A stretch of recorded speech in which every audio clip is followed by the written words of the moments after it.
نحمده ونصلي على رسوله الكريم أما بعد أعوذ بالله من الشيطان الرجيم بسم الله الرحمن الرحيم ألف لام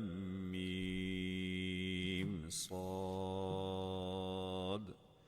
كتاب أنزل إليك فلا يكن في صدرك حرج منه لتنذر به وذكرى للمؤمنين صدق الله العظيم. سامعین محترم، آج کی اس نشست میں ہمارے پاس سورہ الاعراف ہے. یہ مکی صورت ہے. اس کی 206 آیات ہیں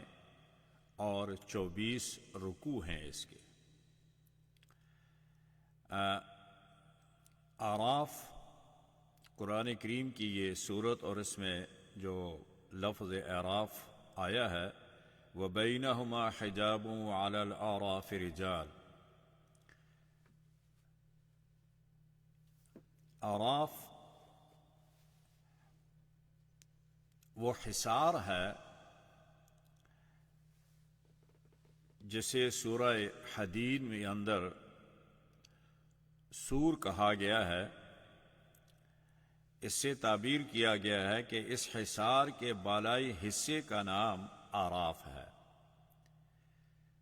اعراف عرف کی جمع ہے، اور عرف ہر چیز کے اوپر کے حصے کو کہتے ہیں. اب یہ اہل اعراف کون لوگ ہوں گے؟ جمہور مفسرین کے نزدیک یہ وہ لوگ ہوں گے جن کے حسنات اور سیئات برابر ہوں گے، اور ان کے حسنات جہنم سے ان کو روکے رکھے ہیں، اور ان کے سیئات ان کو جنت میں جانے سے روکے ہوئے ہیں. تو لہذا یہ اس انتظار میں رہیں گے کہ اللہ تبارک و تعالی ان کے حق میں کوئی فیصلہ فرما دیں. تو ظاہر ہے کہ جیسے سرکار دو عالم صلی اللہ علیہ وسلم نے ارشاد فرمایا تھا کہ اللہ تبارک و تعالی کی رحمت میرے غضب پر غالب ہے، تو اللہ تعالی اپنی رحمت فرما کر ان لوگوں کو آخر کار جنت میں بھیج دیں گے. یہ وہ لوگ ہوں گے. سورہ اعراف کے پہلا سورہ انعام سے جو ربط ہے، انعام میں یہ کہا گیا تھا کہ زمین کی پیداوار میں غیر اللہ کو شریک نہ کرو، اور اگر تم غیر اللہ کو شریک نہیں کرو گے تو تمہیں نہ صرف دوزخ سے بچایا جائے گا بلکہ اعراف سے بھی اللہ تعالیٰ تمہیں بچا کر جنت میں داخل فرما دیں گے. سورہ مائدہ اور انعام میں کہا گیا تھا کہ شرک فعلی اور شرک اعتقادی کو دلائل سے رد کیا گیا. اب سورہ اعراف میں واضح ہو چکا ہے کہ اب جرأت اور بہادری سے اس کی تبلیغ کرو، یعنی دین کی تبلیغ کرو، اور بالکل کسی سے کوئی ڈرنے کی ضرورت نہیں ہے، اس لیے کہ اللہ تبارک و تعالی تمہارا مددگار ہے.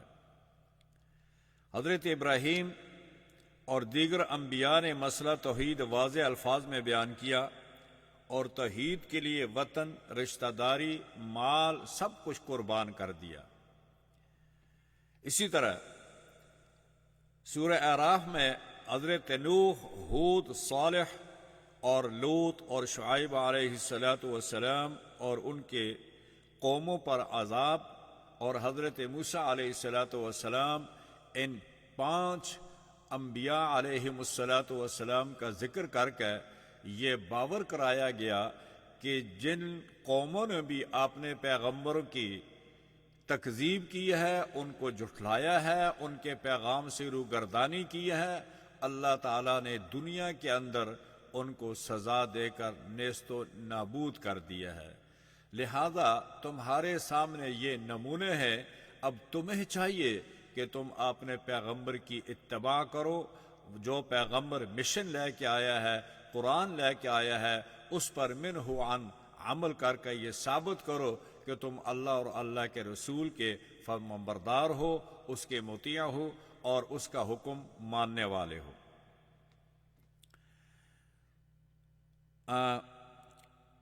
سورت کی ابتدا قرآن کریم سے ہوتی ہے، اور پہلی آیت جو ہے جس میں اللہ تبارک و تعالی نے رسول اللہ صلی اللہ علیہ وسلم کو یہ تسلی دی ہے، کتاب انزل الیک، یہ کتاب ہے جو ہم نے آپ کی طرف نازل کی ہے، فلا یکن فی صدرک حرج، آپ کے دل میں قرآن پاک کے متعلق کوئی تنگی نہیں ہونی چاہیے۔ اس سے مراد یہ ہے کہ آپ بالکل خوف زدہ نہ ہو، غمگین نہ ہو کہ اس قرآن کو جب میں بیان کروں گا تو اس کے بیان کرنے میں رکاوٹیں پیش آئیں گی، مصائب آئیں گے، یہ ساری تکلیفیں آئیں گی، لیکن ہم آپ کے ساتھ ہیں، ہم آپ کے مددگار ہیں، ہم آپ کی ہر قسم کی مدد کریں گے بِإِذْنِ۔ یہ پیغام آپ نے ہمارے اذن سے پہنچانا ہے، جب ہمارا اذن ہوگا تو ہمارا اذن کے ساتھ ہماری مدد بھی آپ کے شامل حال ہوگی، لہذا آپ بلا خوف و خطر اس قرآن کی تبلیغ شروع کر دیں۔ یا ایہا الرسول بلغ ما انزل الیک من ربک وان لم تفعل فما بلغت رسالتہ واللہ یعصمک من الناس، کہ اللہ تعالیٰ آپ کو لوگوں سے محفوظ رکھے گا۔ سرور کائنات صلی اللہ علیہ وسلم نے ارشاد فرمایا کہ جب یہ آیت مجھ پر نازل ہوئی، اس سے پہلے میرے محافظ ہوتے تھے، صحابہ میرا پہرا دیتے تھے، رات کو بھی دن کو بھی، لیکن جب یہ آیت نازل ہوئی تو اللہ تبارک و تعالی نے یہ ذمہ داری خود سنبھالی کہ واللہ یعصمک من الناس، اللہ تعالیٰ آپ کو لوگوں کے شر سے بچائے گا۔ تو میں نے صحابہ کرام جو میری حفاظت کرتے تھے، میں نے ان کو اپنی حفاظت سے الگ کر دیا۔ میں نے کہا کہ اب اللہ نے خود ذمہ داری لے لی ہے، اب مجھے آپ لوگوں کی حفاظت کی ضرورت نہیں ہے۔ تو پہلی آیت میں اللہ تبارک و تعالی نے رسول اللہ صلی اللہ علیہ وسلم کو یہ تسلی دی کہ آپ دل میں غم اور فکر مت کریں، ہم آپ کے ساتھ ہیں، ہم آپ کی مدد کریں گے۔ یعنی تبلیغ قرآن میں آپ کو کسی خوف کا مانع نہ ہونا چاہیے کہ لوگ قرآن کو جھٹلائیں گے یا آپ کو ایذا دیں گے۔ مطلب یہ ہے کہ جس نے آپ پر یہ قرآن نازل کیا ہے، اس نے آپ کی امداد اور حفاظت کا بھی انتظام کر دیا ہے۔ آیت نمبر 8 اور 9 میں اللہ تبارک و تعالی نے فرمایا کہ وَالْوَزْنُ يَوْمَئِذٍ الْحَقُّ فَمَنْ ثَقُلَتْ مَوَازِينُهُ فَأُولَئِكَ هُمُ الْمُفْلِحُونَ وَمَنْ خَفَّتْ مَوَازِينُهُ فَأُولَئِكَ الَّذِينَ خَسِرُوا أَنفُسَهُمْ۔ فرمایا کہ یہ ہم نے جزا اور سزا کا جو سسٹم قائم کیا ہے، اس میں جن لوگوں کے اعمال زیادہ ہوں گے، اچھے ہوں گے، ان کے اعمال کا پلڑا بھاری ہوگا، وہ جنت میں جائیں گے، اور جن کے اعمال کا پلڑا ہلکا ہوگا وہ جہنم میں جائیں گے۔ تو لہٰذا ہم نے انسان کو اس کے اعمال کے مطابق سزا اور جزا کا فیصلہ کرنا ہے۔ آیت نمبر 11 تا 25 میں اللہ تبارک و تعالی نے حضرت آدم علیہ السلام کا واقعہ ذکر کیا ہے، جو کہ پہلے سورہ بقرہ میں ذکر ہو چکا ہے۔ اسی طرح آیت نمبر 25 میں اللہ تبارک و تعالی نے 26 میں یا بنی آدم خذوا یا بنی آدم قد انزلنا علیکم لباسا یواری سوآتکم وریشا، اللہ تبارک و تعالی نے یہاں انسان کے لباس کا ذکر فرمایا ہے، اور لباس کی 3 اللہ تعالی نے یہاں پوزیشنیں ظاہر کی ہیں۔ فرمایا ایک تو لباس جو ہے وہ ہم نے تمہارے لیے جسم کو ڈھانپنے کے لیے ہم نے یہ بھیجا ہے۔ یواری کے معنی ہے چھپانا اور ڈھانپنا، تو گویا کہ تمہارا پورا جسم جو ہے وہ لباس سے ڈھکا ہونا چاہیے، وہ تمہارے جسم کے اعضاء چھپے ہونے چاہیے۔ آگے دوسرا لفظ جو فرمایا کہ سوآت کے معنی ہے کہ تم اپنے اس لباس سے اپنے پرائیویٹ پارٹس جو ہیں ان کو ڈھانپے رکھو، یہ تمہاری شرمگاہیں جو ہیں یہ ننگی نہیں ہونی چاہیے، اوپن نہیں ہونی چاہیے، ان کو ڈھانپ کر رکھو، یہ تم پر لازم ہے۔ چونکہ شیطان جو ہے وہ تمہارا دشمن ہے، اور شیطان نے یہ دشمنی کر کے آپ کے باپ حضرت آدم علیہ السلام کے لباس اتار دیا تھا، جو اللہ تعالیٰ نے ان کو جنت کا فاخرانہ لباس پہنایا تھا، اور شیطان نے دشمنی کر کے آپ سے وہ جنت کا لباس اتروا دیا، اور پھر آپ نے اپنے جسم کو جنت کے درخت جو تھے ان کے پتوں سے ڈھانپنا شروع کیا۔ لہذا تیسرا لفظ فرمایا کہ وریشا، لباس تمہارے شرمگاہ کو بھی چھپاتا ہے، اور یہ تمہاری زینت بھی ہے کہ جب تم اچھے کپڑے پہنو، اچھا لباس پہنو، تمہاری شکل و صورت اچھی لگے گی اور تم خوبصورت نظر آؤ گے۔ لہذا لباس کو اپنی خوبصورت کے لیے بھی استعمال کرو، اپنے شرمگاہ کے لیے بھی استعمال کرو، اور یہ اللہ کی طرف سے تمہارے لیے ایک نعمت ہے، اور اس نعمت سے فائدہ اٹھاؤ۔ اگلی آیت میں فرمایا کہ یا بنی آدم خذوا زینتکم عند کل مسجد، اور ساتھ ساتھ یہ بھی حکم دیا اللہ تعالیٰ نے کہ جب تم اللہ کے گھر میں یا اپنے گھر میں نماز پڑھنے کے لیے کھڑے ہو جاؤ تو اس وقت تمہیں چاہیے کہ اچھا لباس زیب تن کر کے کھڑے ہو جاؤ۔ اس لیے ایسا نہ ہو کہ وہ سلیپنگ سوٹ جو ہے رات کو پہننے کا، وہ پہن کر اللہ کے سامنے کھڑے ہو جاؤ، بلکہ عاجزی اور انکساری کے ساتھ بناؤ اور سنگھار کر کے اللہ کے سامنے خوبصورت بن کے اللہ کی عبادت میں مشغول ہو جاؤ، اور یہ تمہارے لیے اللہ تعالیٰ کا ایک حکم ہے۔ اسی طرح اگلی آیات میں اللہ تبارک و تعالیٰ نے جہاں لباس کی خوبصورتی اور جسم کے بناؤ و سنگھار کے لیے حکم دیا، اور خصوصی عبادت کے وقت وہاں اللہ تبارک و تعالیٰ نے یہ حکم بھی تمہیں دیا کہ اللہ تعالیٰ نے زمین کے اندر جو چیزیں تمہارے لیے پیدا کی ہیں، تمہاری خوراک کے لیے پیدا کی ہیں، کھانے کے لیے پیدا کی ہیں، ان میں سے حلال اور حرام یہ ساری چیزیں اللہ کے رسول نے تمہیں بتا دی ہیں۔ اس کے مطابق ان حلال چیزوں سے استفادہ کرو، ان کو کھایا کرو، اور وہ کھا کر اللہ کا شکر ادا کرو، اور ان سے جو قوت تمہیں حاصل ہوتی ہے اس قوت کو اللہ کے راستے میں خرچ کرو۔ جہاں تک رسول اللہ صلی اللہ علیہ وسلم اور صحابہ کرام خصوصاً فاروق اعظم رضی اللہ تعالی عنہ کے لباس کے متعلق ذکر کیا گیا احادیث میں کہ نبی کریم صلی اللہ علیہ وسلم اپنی چارپائی پر جب لیٹتے تھے تو آپ کے پاس بستر تک نہیں تھا، بلکہ آپ کے جسم کے اندر وہ کھجور کی چھال کے نشان نظر آتے تھے۔ تو ایک دفعہ حضرت عمر رضی اللہ تعالی عنہ رسول اللہ صلی اللہ علیہ وسلم کی خدمت میں حاضر ہوئے تو آپ اٹھے، اور عمر فاروق نے ادھر ادھر دیکھا تو آپ کے حجرہ مبارک میں سوائے ایک خشک مشکیزہ تھا، اور ایک چٹائی تھی، اور ایک پانی کا برتن تھا۔ وہ دیکھ کر آپ کی آنکھوں میں آنسو آ گئے۔ تو حضرت نبی کریم صلی اللہ علیہ وسلم نے ارشاد فرمایا کہ ما لک یا عمر، اے عمر تمہیں کیا ہو گیا؟ فرمایا کہ یا رسول اللہ صلی اللہ علیہ وسلم، مجھے اس بات پر دکھ ہوا کہ آپ اللہ کے رسول ہیں، پورے دو جہانوں کے سردار ہیں، امام الانبیاء ہیں، اور آپ کے گھر کی یہ کیفیت ہے کہ سوائے تین چیزوں کے اور کوئی چیز نظر نہیں آتی ہے۔ تو مجھے دکھ ہوا کہ قیصر و کسریٰ دنیا کے اندر مال و دولت کے ساتھ کھیلتے ہیں، سونے اور چاندی کے ان کے محل ہیں، ان کے باتھ روموں میں سونے اور چاندی لگے ہوئے ہیں، لیکن آپ اللہ کے رسول ہوتے ہوئے آپ ایک کچے حجرے میں رہتے ہیں، اور آپ کی کل کائنات جو ہے وہ ایک خشک مشکیزہ ہے پانی کے لیے، اور ایک مسلح ہے نماز کے لیے، اور ایک آپ کے پاس پانی کے لیے برتن ہے۔ تو آپ صلی اللہ علیہ وسلم نے ارشاد فرمایا کہ عمر،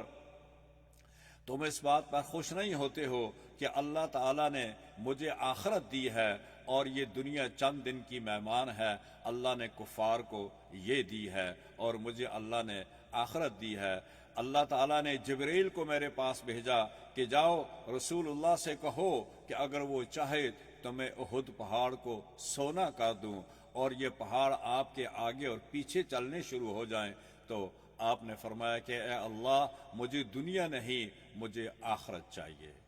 تو لہذا یہ سرکار دو عالم صلی اللہ علیہ وسلم کی اپنی زندگی، اور پیغمبر یہ بتانا چاہتے تھے اپنی امت کو کہ لوگوں دنیا کے اندر اتنی عیش و عشرت کے بجائے آخرت کی عیش و عشرت اللہ سے طلب کرو۔ یہ دنیا جو ہے یہ آخرت کی کھیتی ہے، یہاں محنت کرو گے اللہ تعالیٰ تمہیں آخرت میں اس کا بدلہ عطا فرمائیں گے۔ اسی طرح حضرت عمر رضی اللہ تعالیٰ عنہ کے کپڑا جو ان کے جسم کا کپڑا تھا اس کے اندر 12 سے 17 پیبند لگے ہوئے تھے۔ آپ خلیفہ تھے، آپ چاہتے تو اچھے کپڑے بنا لیتے، مال غنیمت سے آپ پیسے لے سکتے تھے، لیکن آپ جو بھی مال غنیمت آتا تھا اس کو اللہ کے راستے میں خرچ کر دیتے تھے۔ تو لہٰذا یہ قدوہ تھے، یہ ہمارے قائد تھے، یہ لیڈر تھے۔ انہوں نے یہ بتایا قوم کو، امت کو یہ بتایا کہ امت کے لیے آسانیاں پیدا کرو اور امت کے لیے نمونہ اپنا چھوڑو کہ جو قوم کا لیڈر ہوتا ہے، جو قوم کا بڑا ہوتا ہے، قوم کا سردار ہوتا ہے، اس کی زندگی قوم کی زندگی ہوتی ہے، وہ قوم کے لیے ایک نمونہ ہوتا ہے اور وہ قوم کو یہ بتاتا ہے کہ تم نے اپنی زندگی کیسے بسر کرنی ہے۔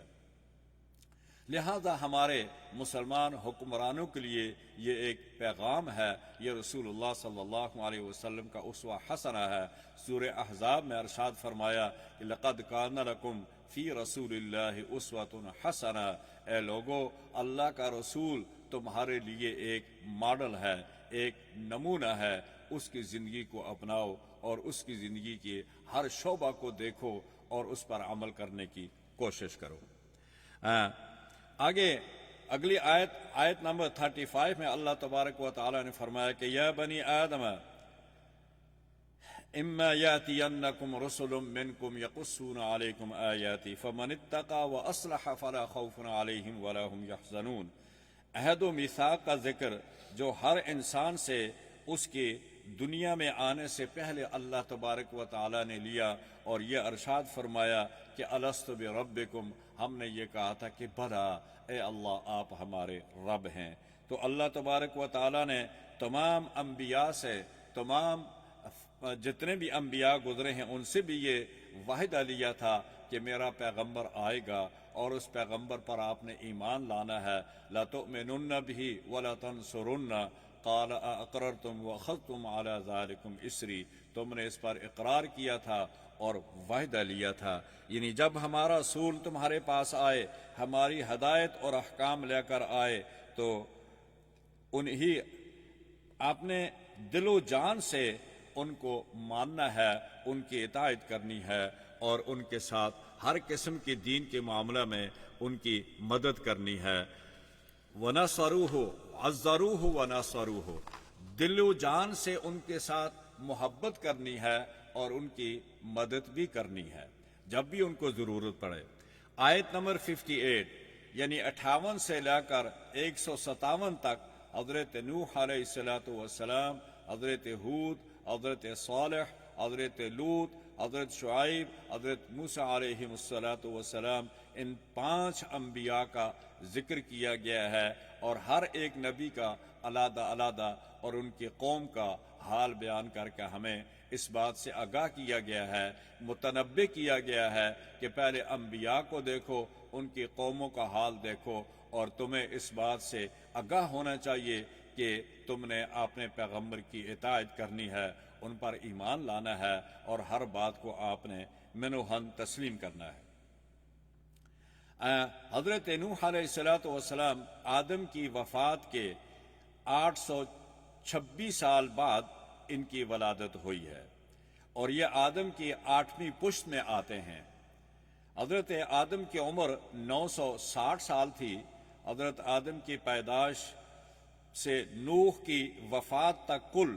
2856 سال ہو جاتے ہیں۔ حضرت نوح عراق میں آئے، باقی تفصیل سورہ ہود میں انشاءاللہ کل آ جائے گی۔ سورہ نوح میں ہود اور نوح دونوں میں آئے گی۔ قوم عاد اصل میں ایک شخص کا نام ہے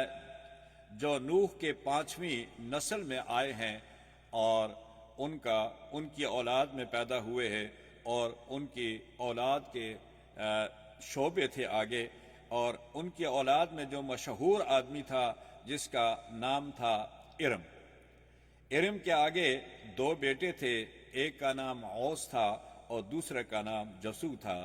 اوس کا بیٹا عاد تھا اور جسو کا بیٹا سمود تھا، تو لہذا یہ دونوں آپس میں کزن تھے اور یہ دونوں نبی ہوئے ہیں۔ یہ دونوں ارم کی شاخیں ہیں، عاد اولا کہلاتا ہے اور سمود ثانیہ کہلاتے ہیں۔ عاد کے 13 خاندان تھے، یہ عمان سے لے کر حضر موت اور یمن تک ان کی بستیاں تھیں، اور مکہ مکرمہ میں عربی قبیلہ جرہم ہے، اس سے عربی شروع ہوئی ہے، اور یمن میں یعرب قحطان کے نام سے جو آدمی تھا اس سے عربی کا اجرا کیا یمن میں۔ قوم عاد پر اللہ تبارک و تعالیٰ کا عذاب آیا جب حضرت ہود نے اپنی قوم کو اللہ کی طرف بلایا۔ وَإِلَىٰ عَادٍ أَخَاهُمْ هُودًا قَالَ يَا قَوْمِ اعْبُدُوا اللَّهَ مَا لَكُم مِّنْ إِلَٰهٍ غَيْرُهُ کہ حضرت ہود نے اپنی قوم کو اللہ کی طرف بلایا، دعوت دی، لیکن قوم نے انکار کیا۔ جب قوم نے انکار کیا، انکار کے بعد بت پرستی اور ظلم اور جور اور یہ تمام چیزیں ان سے نہیں چھوٹ سکی اور اس پر گامزن رہے، تو اللہ تبارک و تعالیٰ کی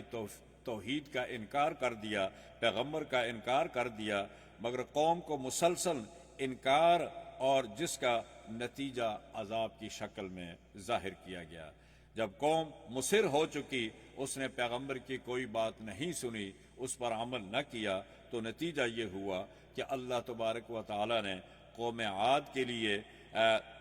3 سٹیپ کے ساتھ عذاب کو بھیجا۔ فرمایا 3 سال تک خشک سالی رہی،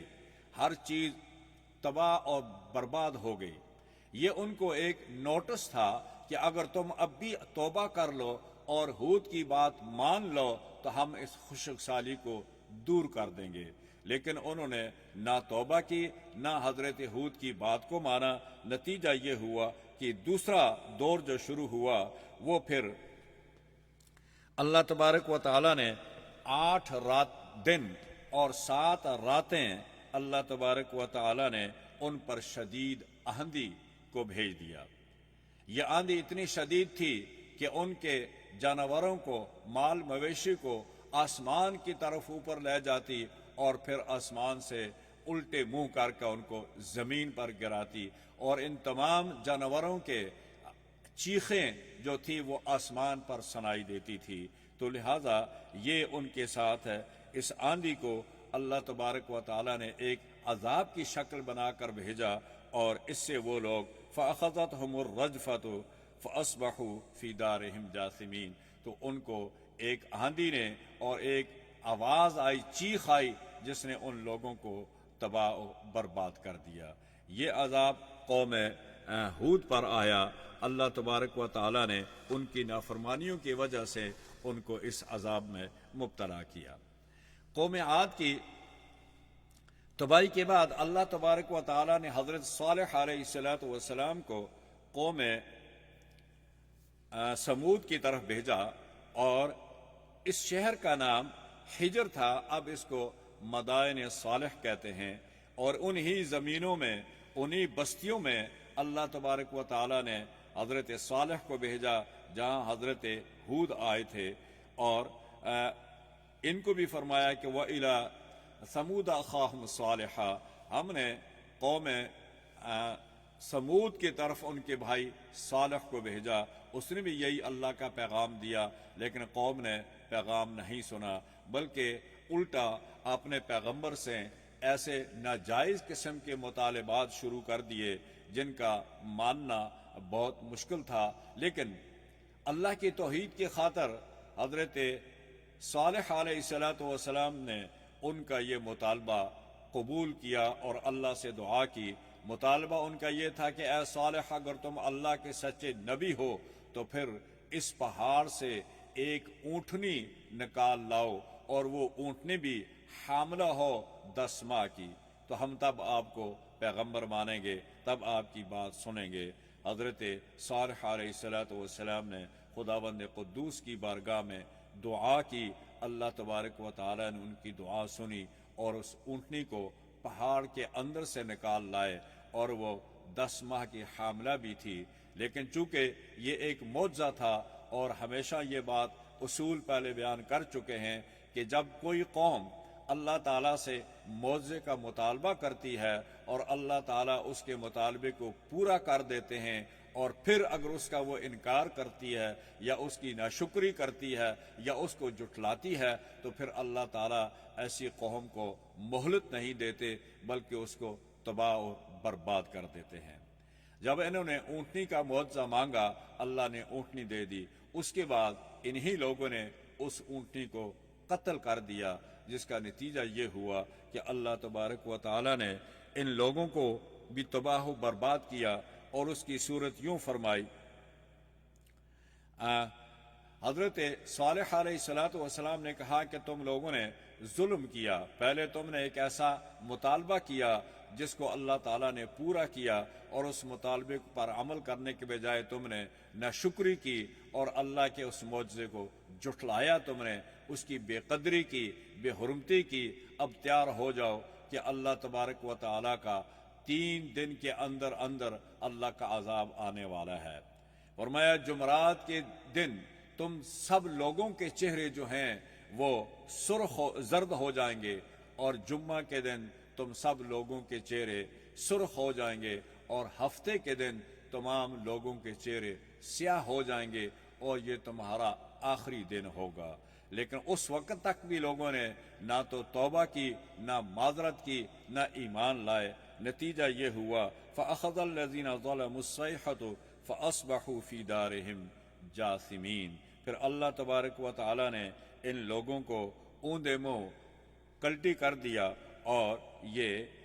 ان کو زلزلہ اور ایک چیخ نے ایسے ان کو پکڑا کہ یہ سارے کے سارے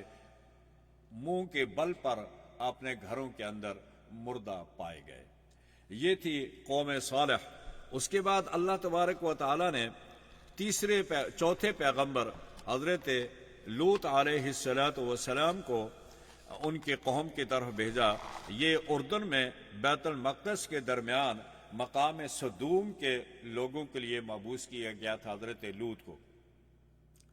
حضرت لوط علیہ السلام یہ علاقہ تقریباً 5 بڑے شہروں پر مشتمل تھا، صدوم، عمورہ اور عدمہ اور جوبہم اور بالغ یا سوغر کہا کرتے تھے، اور اس کا جو مجموعہ تھا اس کو متفقات یعنی بستیاں، متفقات کے نام سے یہ معروف تھا۔ تو حضرت لوط علیہ السلام کو اس قوم میں بھیجا گیا، اور اس قوم کے اندر ایک نئی بیماری پھوٹ پڑی جو اس سے پہلے کبھی نہ دیکھنے میں آئی تھی نہ سننے میں آئی تھی، کہ یہ ہم جنس پرست بن گئے، اور ان لوگوں نے چھوٹے چھوٹے لڑکوں کے ساتھ اور مردوں کے ساتھ برائی کرنا شروع کر دی۔ تو اتاتون الفاحشۃ ما سبقکم بہا من احد من العالمین۔ حضرت لوط نے کہا کہ اس سے پہلے کبھی کسی قوم کے اندر یہ بیماری نہیں دیکھی گئی، نہیں پائی گئی۔ یہ کیا تم ایسی نئی چیز تم نے پیدا کر دی جو تمہاری ہلاکت کا سبب بنے گی؟ لیکن پھر اللہ تبارک و تعالیٰ نے حضرت لوط علیہ السلام کو حکم دیا کہ بستی چھوڑ کر آپ چلے جائیں، اور بیوی بھی ساتھ ہوگی۔ حالانکہ یہ بیوی جو تھی یہی خبریں دینے والے ہوتی تھی بار، اور چونکہ یہ 2 عورتیں ایسی تھی جو اپنے پیغمبروں پر ایمان نہیں لائی تھی، حضرت لوط کی بیوی اور حضرت نوح کی۔ فلما جاء امرنا جعلنا عاليها سافلها وامطرنا عليها حجارة من سجيل منضود مسومة عند ربك وما هي من الظالمین ببعید۔ پھر اللہ تبارک و تعالیٰ نے حضرت لوط کو حکم دیا کہ آپ اس بستی کو چھوڑ دیں۔ ہمیشہ جب بھی اللہ تبارک و تعالیٰ کا عذاب آتا ہے تو اللہ تعالیٰ اپنے پیغمبروں کو یہ حکم دے دیتے ہیں کہ آپ اس بستی کو چھوڑ دیں، چونکہ ہم نے اس بستی کو ہلاک کرنا ہے اور ہم چاہتے ہیں کہ ہمارا پیغمبر اور ہمارے ایمان والے اس سے محفوظ ہو جائیں، تو اللہ تعالیٰ ان بستیوں کو خالی کرا دیتے تھے۔ اسی طرح حضرت لوط کو بھی یہ حکم ہوا کہ آپ اس بستی کو چھوڑ دیں اور اس بستی کو خالی کر دیں۔ تو حضرت لوط آپ نے ان چند لوگوں کے ساتھ جو ان پر ایمان لائے تھے ان کو لے کر نکل پڑے، اور اللہ تبارک و تعالیٰ نے اس قوم پر پھر عذاب بھیجا اور وہ آسمان سے پتھر برسے، اور وہ پتھر نشاندار تھے کہ ہر ایک آدمی کو مارک کیا گیا تھا کہ یہ پتھر فلاں آدمی کو لگے گا اور اس پتھر سے وہ آدمی مرے گا۔ تو وہ کنکریاں، وہ پتھر جو ان پر برسے، اس سے اللہ تبارک و تعالیٰ نے ان کو نیست و نابود کر دیا۔ حضرت جبریل علیہ السلام تشریف لائے اور زمین کے پورے طبقہ کو جبریل امین نے اٹھا کر اوندا پلٹ دیا۔ آپ نے پر کو یوں نیچے کیا اور ہر چیز بالکل ایسے سیدھے اوپر لے کے آئے۔ اگر اس میں کوئی پانی تھا تو وہ بھی گرا نہیں ہے، سیدھا اوپر لاتے تھے، بالکل اس طرح میزان کے ساتھ، عدل کے ساتھ، اور لا کر اوپر سے یوں الٹا کیا، اور ان سب کے سب کو اللہ تبارک و تعالیٰ نے نیست و نابود کر دیا اور پتھروں کی بارش ان پر کر کے ان کو تباہ و برباد کر دیا۔ آگے حضرت شعیب علیہ السلام کا آخر 8ویں سپارے کے آخر میں ذکر ہے، وَإِلَى مَدْيَنَ أَخَاهُمْ شُعَيْبًا قَالَ يَا قَوْمِ اعْبُدُوا اللَّهَ مَا لَكُم مِّنْ إِلَٰهٍ غَيْرُهُ۔ حضرت ابراہیم علیہ السلام کے صاحبزادہ مدین کی اولاد میں سے ہیں، یعنی حضرت شعیب علیہ السلام ابراہیم کے اولاد میں ایک بیٹا تھا جس کا نام مدین تھا، اور اس مدین کی اولاد میں حضرت شعیب آئے ہیں۔ تو یہاں دو باتیں ہیں، ایک تو اس قوم کا نام بھی مدین تھا، اور جس شہر میں یہ بھیجے اس شہر کا نام بھی مدین تھا، تو لہذا شہر بھی مدین اور پیغمبر بھی مدین۔ تو حضرت شعیب علیہ السلام کو اللہ تبارک و تعالیٰ نے مدین میں اس قوم کے لیے پیغمبر بنا کر بھیجا۔ اس قوم کے اندر جو سب سے بڑی بیماری تھی وہ ناپ اور تول میں کمی کرتے تھے۔ لوگوں کو جب چیزیں دیتے تھے اس کو کم کر کے بیچا کرتے تھے، ناپ میں بھی کمی کرتے تھے اور وزن میں بھی کمی کرتے تھے۔ تو فرمایا کہ وَلَا تَبْخَسُوا النَّاسَ أَشْيَاءَهُمْ، لوگوں کی چیزوں میں کمی نہ کرو۔ حضرت شعیب نے یہ ان قوم کو، ان لوگوں کو یہ واعظ کیا، یہ نصیحت کی، لیکن لوگوں نے نصیحت سننے والے نہ تھے، الٹا آپ کو دھمکیاں دینے لگے۔ قال الملأ الذين استكبروا من قومه لنخرجنك يا شعيب والذين آمنوا معك من قريتنا أو لتعودن في ملتنا قال أولو كنا كارهين، کہ اے شعیب اگر آپ واپس ہمارے دین میں نہیں لوٹیں گے تو ہم آپ کو اس شہر سے نکال دیں گے، آپ کو بھی اور ان لوگوں کو بھی جو آپ پر ایمان لائے ہیں۔ تو ہمیشہ جبر، یہ جو ظلم ہوتا ہے وہ یہی ہوتا ہے کہ وہ پیغمبر ہو تو اس کو نکالنے کی دھمکی دیتے ہیں۔ حق بات کرنے والا، حق بیان کرنے والا اگر کوئی عالم ہے تو مسجد کی انتظامیہ اس کو دھمکی دیتی ہے کہ مسجد سے نکال دیں گے اگر ہماری بات نہ سنی۔ تو یہ دھمکیاں تو چلی آئی ہیں، اور یہ انبیاء علیہ السلام کا شیوہ ہے کہ وہ ان دھمکیوں کو برداشت کرتے رہے ہیں، لیکن انہوں نے حق کی بات نہیں چھوڑی۔ نتیجہ یہ ہوا کہ حضرت شعیب علیہ السلام کی قوم نے ان کا یہ پیغام نہیں سنا، نہیں مانا، تو اللہ تبارک و تعالی نے اس قوم کی ہٹ درمی کے سبب، اللہ تعالیٰ نے وہ ہٹ درمی اس کی متقاضی تھی کہ اللہ تعالیٰ ان پر عذاب نازل کرے، تو اس کا جواب یہ آ گیا مدین کے عذاب۔ فرمایا صیحہ اور رجفہ کی صورت میں ان پر بھی اللہ تعالیٰ نے عذاب نازل کیا، اور اس قوم کو بھی اللہ نے تباہ و برباد کر دیا۔ لکھا ہے مفسرین نے کہ اللہ تبارک و تعالیٰ نے جب مدین والوں کو ہلاک کیا تو اللہ تعالیٰ نے حضرت شعیب کو دوسری بستی میں بھیج دیا جس کا نام ایکا تھا، اور وہ ایکا کہتے ہیں جنگل کو۔ تو یہ اس بستی میں جب وہ گئے تو اس قوم کو بھی انہوں نے بلایا، لیکن اس نے بھی نہیں مانا۔ تو پھر اللہ تبارک و تعالیٰ نے ان لوگوں کو، جب انسان کی موت آتی ہے تو اللہ تعالیٰ پولیس نہیں بھیجتے ہیں، اللہ تعالیٰ رینجر نہیں بھیجتے ہیں، بلکہ اللہ تعالیٰ کی یہ تکوینی اسباب ہوتے ہیں کہ وہ آدمی اس موت کے گھاٹ پر خود چل کر جاتا ہے، وہ خود چل کر اس پر حاضری دیتا ہے۔ تو اب ان کو شہر میں گرمی محسوس ہوئی تو یہ شہر چھوڑ کر جنگل میں گئے، اس ایکا میں گئے، اس بن میں گئے، اور جب وہاں جا کر پہنچے بڑی ٹھنڈی ہوا لگ رہی تھی۔ جہاں جا کر جب یہ پہنچے تو اللہ تبارک و تعالیٰ نے آسمان سے ایک پانی کی شکل، جو پانی تھا نظر آتا لیکن وہ آگ تھی، وہ آگ آئی اور ان لوگوں کو وہاں جلا کر بھسم کر دیا۔ یہ ان لوگوں کی نتیجہ اور ان کا انجام ہوا جن لوگوں نے اللہ کے پیغمبر کو جھٹلایا، اس کی بات نہیں مانی، اس کی بات پر لبیک نہیں کہا، تو اللہ نے ان کو بھی نیست و نابود کیا۔ آگے اللہ تبارک و تعالیٰ نے حضرت موسیٰ علیہ السلام کا ذکر وہاں سے لے کر آخر تک موسیٰ علیہ السلام ہی کا ذکر ہے، اور یہ کافی طویل ہے، تقریباً کوئی 4-5 رکوع ہیں جن میں حضرت موسیٰ ہی کا ذکر ہے۔ حضرت موسیٰ علیہ السلام کو اللہ تبارک و تعالیٰ نے بہت سارے معجزات دیے تھے، اور جیسا کہ آپ کو معلوم ہے کہ حضرت موسیٰ علیہ السلام اور ان کے آباء و اجداد جو تھے یہ مصر میں کیسے پہنچے، اس لیے کہ حضرت یوسف علیہ السلام جب مصر میں گئے تو وہ وہاں مقیم ہو گئے، اور ان کی اولاد جتنی بھی تھی وہ پھر مصر ہی میں آئی اور یہ بھی مصر میں رہے۔ اللہ تبارک و تعالیٰ نے حضرت موسیٰ علیہ السلام کو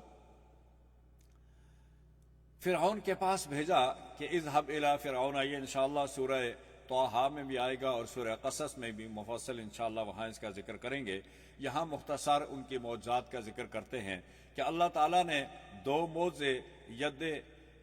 بیضاء اور عصا جو تھے وہ حضرت موسیٰ علیہ السلام کو فرعون کے مقابلے میں جانے کے لیے اللہ تعالیٰ نے یہ معجزے ظاہر کیے تھے۔ جب آپ فرعون کے پاس پہنچے، اللہ نے کہا کہ اذهب الى فرعون انه طغى، تو فرعون کے پاس جب یہ پہنچے تو اس نے کہا کہ آپ نبی ہونے کا دعویٰ کرتے ہیں، آپ کے پاس کیا ثبوت ہے؟ تو اللہ تعالیٰ نے کہا کہ اے موسیٰ اپنی لاٹھی سامنے ڈالو اور اپنا ہاتھ نکال کر دکھاؤ، یہ 2 معجزے ہیں۔ یہ 2 معجزے دکھائے۔ اس کے بعد اللہ تبارک و تعالیٰ نے اسی سورہ اعراف کے اندر حضرت موسیٰ علیہ السلام کے باقی 7 معجزات کا ذکر فرمایا، جیسے قرآن پاک میں آتا ہے وَلَقَدْ آتَيْنَا مُوسَىٰ 9 آیَاتٍ بَيِّنَاتٍ، کہ ہم نے موسیٰ کو 9 معجزات دیے تھے، ان میں سے 2 ید بیضا تھا اور ایک عصا تھا، اور باقی معجزات اللہ تعالیٰ نے یہاں صورت میں ذکر فرمائے۔ وَلَقَدْ أَخَذْنَا آلَ فِرْعَوْنَ بِالسِّنِينَ وَنَقْصٍ مِّنَ الثَّمَرَاتِ لَعَلَّهُمْ يَذَّكَّرُونَ، فرمایا کہ سب سے پہلا جو معجزہ، جو نشانی ہم نے حضرت موسیٰ علیہ السلام کو دی وہ عصا تھا اور ید بیضا تھا۔ اس کے بعد ہم نے 6 معجزات اکٹھے ہی ایک آیت میں ذکر کر دیے گئے۔ فرمایا پہلی بار قوم کو فرعون پر اللہ نے قحط مسلط کیا، جب وہ قحط آیا لوگ بھوک اور پیاس سے مرنے لگے، انہوں نے حضرت موسیٰ علیہ السلام سے التجا کی کہ اے موسیٰ اللہ سے دعا کریں یہ قحط سالی ہم سے دور فرمائے۔ پھر دوسری دفعہ طوفان آیا، بارش ہوئی اور پانی ہی پانی ہر طرف تھا، مکان پانی میں ڈوب گئے، گھروں میں پانی داخل ہو گیا، لوگوں کو کھڑا ہونے کی، بیٹھنے کی جگہ نصیب نہیں ہوتی تھی، ہر طرف پانی ہی پانی تھا۔ پھر حضرت موسیٰ نے دعا کی کہ اے اللہ اس عذاب کو ان سے دور فرما، وہ عذاب دور کیا گیا۔ اس کے بعد پھر اللہ تبارک و تعالیٰ نے ان پر پھر وہی نافرمانیاں، وہی ناشکری، پھر اللہ تعالیٰ نے ٹڈی دل بھیجی ان پر، جو ان کے فصلوں کو ان کو کھا کر تباہ کر دیا، ان کے کوئی چیز باقی نہیں بچی تھی۔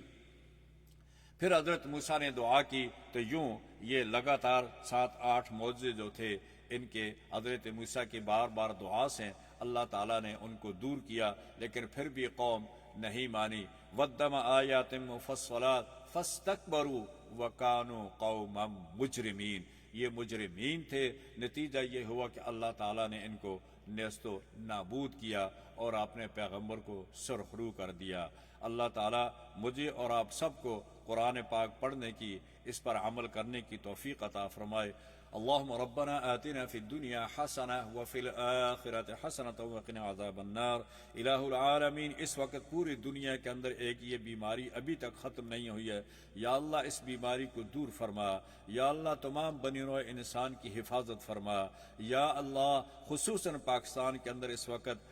بیرونی اور اندرونی خلفشار ہے، یا اللہ اس کو امن کا گہوارہ بنا دے، یا اللہ جتنے بیمار ہیں سب کو شفائے کاملہ عاجلہ عطا فرما۔ الہ العالمین، جتنے لوگ بھی امریکہ میں رہتے ہیں، یورپ میں رہتے ہیں، یا اللہ ان سب کی حفاظت فرما، ان کی نسلوں کی حفاظت فرما۔ الہ العالمین، ہمارے روزہ کو شرف قبولیت عطا فرما۔ اس برکت کے مہینہ میں اس قرآن کی عظمت کی وجہ سے ہم سب کے گناہوں کو معاف فرما، کتاب اللہ سنت رسول اللہ پر عمل کرنے کی توفیق عطا فرما۔ وصلی اللہ علی النبی وعلی آلہ واصحابہ اجمعین برحمتک یا ارحم الراحمین۔